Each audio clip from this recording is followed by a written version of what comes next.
Welcome back to Open Line as we continue our discussion on criminal justice reform with Alisha James. Thank you to everyone who's called in already. We've got more calls we want to get to. Thank you for everyone who's staying on the line, being patient with us. Let's go to Taylor. Taylor, you are live on Open Line. Go ahead. Hi, I have a question for Ms. James. We hear so often people talk about offenders and using that terminology, but I've seen in recent years people are using the term, people terms, not just defining people by their offense. Do you think that's playing a role in the criminal justice conversation? And if so, how can the conversation be continued with the word choice that we select? Great question. Thank you. Yeah, that is a great question. So absolutely, it is language matter campaigns are going across the country right now, and rightfully so. Typically, you will find a shift from, inmate or offender to justice-involved individuals. For those of us who've been in the system for a long time, I try to make a more concerted effort in order to acknowledge that these individuals, not only is it correct wording, but these individuals are citizens just like you and I. They have, had some type of issue or instance in their life and become justice involved. But I think sometimes how we title individuals as they go through the justice system really impacts the psyche of those individuals. So it's important for us to be cognizant about the individuals that we deal with and treat them with respect, and also respect them by ensuring that we call them the right title, justice involved individual or just citizen. All right, let's go to another caller. We have Tina on the line. Tina, you're live on Open Line. Thanks for calling. Hi.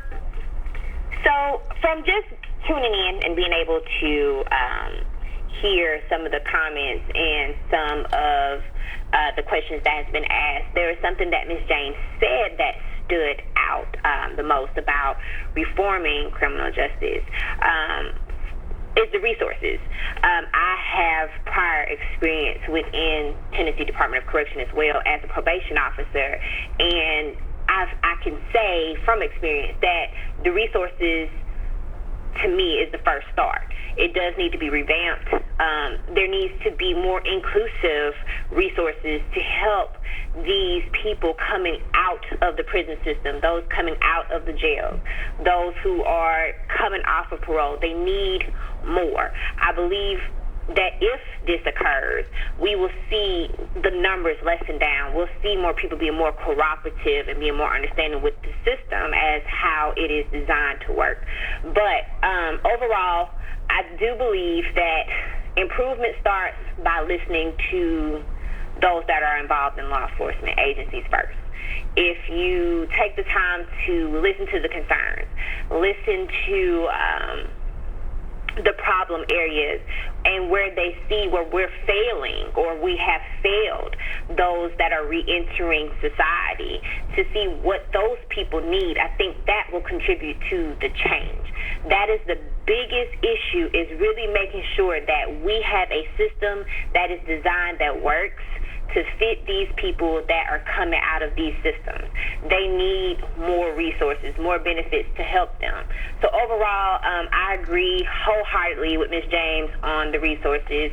It's important because that is something that I have seen while I was with CDOC as an issue that does not really help these people. They need the change to benefit them to where we won't have to keep seeing them come through that revolving door.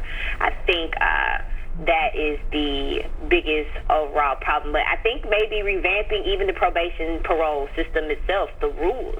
We need to try to see what we can do to make this to where we have a higher success rate. All right, thank you for calling. We appreciate it. Lots of great insight there. Yeah, a lot of great insight. Probation officers are closest to the problem. And so I think that perspective is, we have to listen to those current and former probation officers. Probation and parole, community supervision should be an open book test, right? We should want individuals to succeed and not to return to prison. And I think that the practitioners get into it for that reason. That's the reason why I got into it and served at the federal and state level, is because I wanted to be impactful in that. When you are in systems, though, and you work inside of systems, which is one of the reasons that kind of like led me out to consulting and then starting Quick Touch, was that you quickly realize that the resources and technology in order to facilitate that process are not abundant. And so if an individual, we know that behavioral modification takes place through programming or through stability or through the interaction with behavioral health specialists, then we have to facilitate that ecosystem in order for that change to happen. And so when the officer or former officer mentioned not having those resources, it becomes very important, because it's more than just an individual seeing their officer and saying, hey, I live here. This is what's going on, having those baseline conversations. You have to dig deeper. And I think the Department of Correction in our state do a very good job. Of course, when I was there, we worked very closely with the Haslam campaign in order to have our first big reform effort. And I hope to see up under Governor Lee, those efforts continue as well. But we absolutely need more resources for justice-involved individuals, as well as the officers who are managing these expansive, enormous caseloads. All right, we've got another caller waiting on the line here. Let's go to Mark. Mark, you're live on Open Line. Thanks for calling us. Hi. Thank you for having me. I just wanted to make a comment. I believe that one of the ways that we can get better relationship between the police officers and the community is to possibly get both sides to sit together and talk. I believe that there's legitimate concern from our citizens and our communities in what some of the departments are doing, and maybe if they sit down with the representatives, the police department can see what are certain things that they actually need to work on, and if those are things that would pertain to this particular department. I think one of the problems is that many times we get, one side of it and we don't have both sides. And we need to remember that police departments are municipal departments. It's not a government agency as like a U.S. government agency, a federal agency. Every police department is particular to their city. And so with that being said, the problems that maybe New York may have with their department, or Los Angeles with their department, or other cities might not be the same problems that we're having here in Nashville with our department. So if we sit down with the representatives can say, there's certain things that we have implemented here in Nashville. And so the narrative is not just one-sided, but it's from both sides, where both get to have their say. And so the community can see the things that Nashville is doing wrong, the things that Nashville is doing well, and we can work on those things together. And there's a lot of things that have been asked for during all these protests that people don't realize that here in Nashville with Metro Police Department, they've already been implemented. But because we don't get to hear that, we only hear one side. A lot of people believe that there's so much things that needs to change with Metro Nashville Police Department.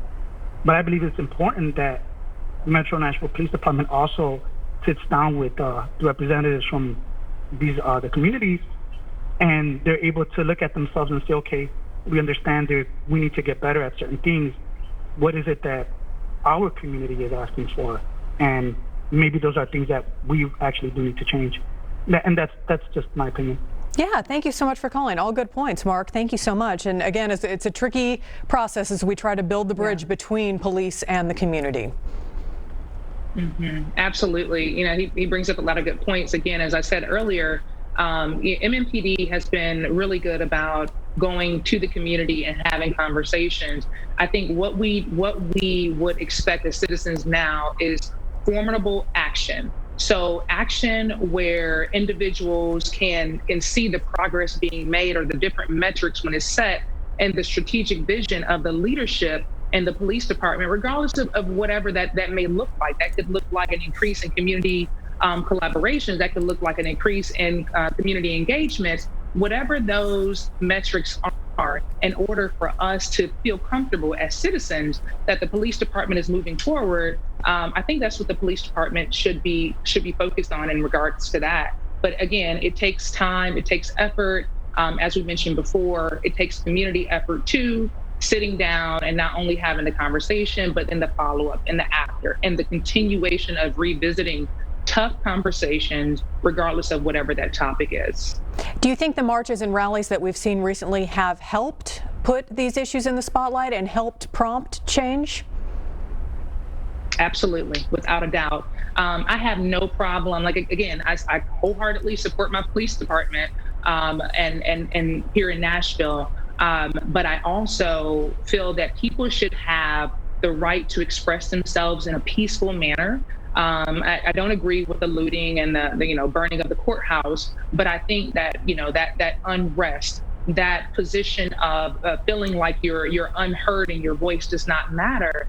I think that is the manifestation that we're seeing, and I think it's a very important time. We saw the same thing transpire during the civil rights movement, and I think having a public outcry and getting attention of city, county, federal leaders to say these issues are important and here's why. Even with the Aunt Jemima syrup and the Uncle Ben's rice, all of that is important, because when we ignore those small micro aggressions and different things that have built into our society, where we have just become accustomed to tolerating that type of behavior or certain language, I think that we then step back. We step back in time. We kind of almost undo a little bit of what was done during the civil rights movement. And so absolutely, I stand in support of those individuals who want to go out and peacefully express themselves.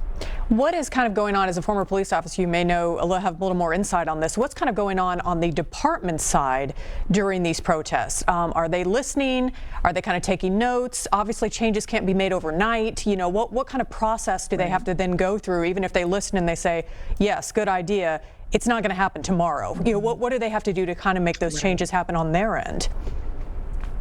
It's really interesting. I was with Deputy Mayor Brenda Haywood at a listening session last week, and there was a police commander there, and there was individuals from the community, and it was really I guess insightful and inspirational for me to see that literally a captain, a commander, sitting down with concerned individuals, hearing and facilitating this conversation, not from the police oversight committee, but internally with the deputy mayor leading that charge, with police leadership leading that charge, having that conversation. And hopefully those leaders, then the police leaders, will take it into advisement with other senior leaders in the police department, and we will see more. We will see that strategic plan. But I think we don't let up on accountability as citizens, saying that we need a plan of action.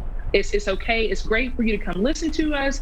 It's great for us to dialogue, but we need a plan of action. And not only will that help the citizens, but I think that will help the police department understand why and what is so important from the citizens that they swore to serve.